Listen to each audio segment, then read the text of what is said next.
Je ne voudrais pas décevoir notre ami Pierre quand même, ce serait dommage. Je ne serais pas très déçu. Monsieur le Président, Monsieur le Vice-président, une intervention concernant le budget vert que vous nous avez présenté en début de votre propos.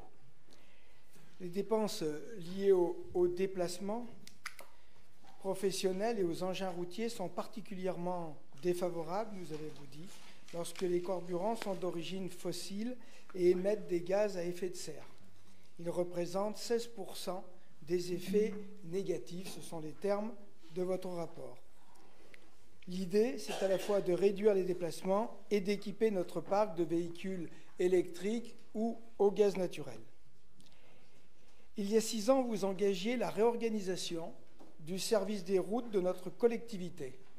À l'époque, j'avais déjà alerté sur les failles de cette réforme.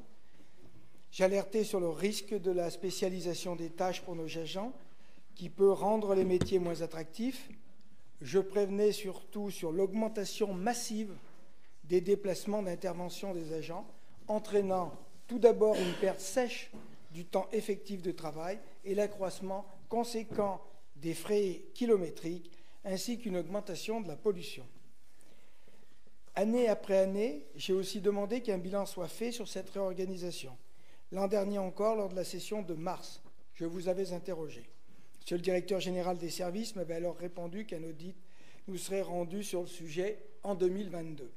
Nous sommes désormais en février 2023, Monsieur le Président.